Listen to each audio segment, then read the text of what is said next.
نبی اکرم صلی اللہ علیہ وسلم نے فرمایا، بعض لوگ خیر کی کنجی اور برائی کے قفل ہوتے ہیں۔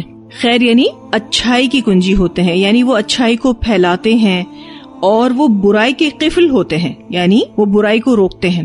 اور بعض لوگ برائی کی کنجی اور خیر کے قفل ہوتے ہیں۔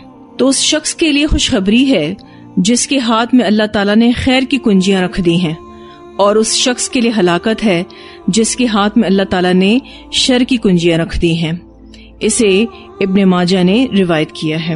ہم ماضی میں دیکھتے ہیں کہ بہت سارے نیک لوگ گزرے، جس میں محدثین ہیں، ائمہ دین ہیں، اسی طرح سے صالحین ہیں، متقین ہیں۔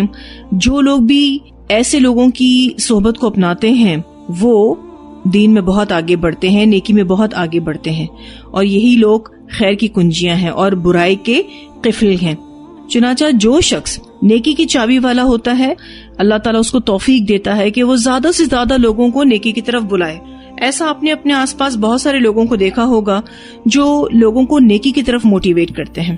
ایسے لوگ شر اور فساد کو روکتے ہیں، اسی طرح سے بدعات اور برائیوں کو بھی روکتے ہیں۔ اس کے برعکس جو شخص شیطان کا ساتھی بن جائے، وہ برائی کے دروازے کھولنے والا بن جاتا ہے، جس سے بہت سارے لوگ گمراہ ہوتے ہیں اور جہنم کی راہ پر چلتے ہیں۔ ایسا شخص نیکی کے لیے تالا بن جاتا ہے، یعنی نیکی کے دروازے بند کرتا ہے اور لوگوں کو سیدھی راہ سے روکتا ہے۔ اب آپ دیکھیے، نیکی کی طرف بلانا، نیکی کے کام میں تعاون کرنا اور ایسے کام کرنا جس سے لوگ نیکی کی طرف راغب ہوں، یہ بہت بڑی خوش نصیبی ہے۔ ہم سب کو اس بات کو سمجھنا ہوگا کہ اگر ہم ایسے لوگوں میں شامل ہیں تو ہی ہم خوش نصیب ہیں۔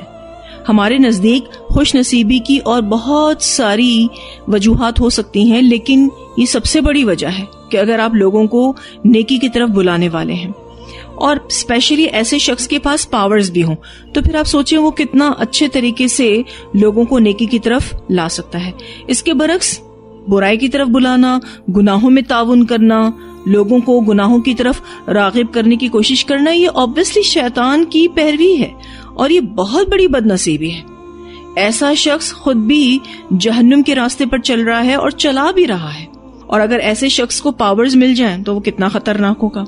ایسا شخص پھر اہل ایمان کے لیے فتنہ بن جاتا ہے۔ اب آپ دیکھیے، اس حدیث میں دو ہی طرح کے لوگ بتائے گئے نا، یا تو میں اور آپ اچھے لوگوں میں ہوں گے یا پھر برے لوگوں میں، کوئی تیسری کیٹیگری تو نہیں بتائی گئی۔ تو اللہ تعالیٰ ہمیں ایسے لوگوں میں شامل کرے جو خیر کی کنجی ہیں اور برائی کے لیے قفل ہیں، یعنی تالا ہیں۔ ٹھیک ہے، تو ہم سب نے پوری کوشش کرنی ہے کہ ہم ایسے لوگوں میں شامل ہوں جو خیر کو پروموٹ کرنے والے ہوں، خیر کو پھیلانے والے ہوں، خود بھی اچھے اعمال کرنے والے ہوں اور دوسروں کو بھی اچھے اعمال کی طرف موٹیویٹ کرنے والے ہوں۔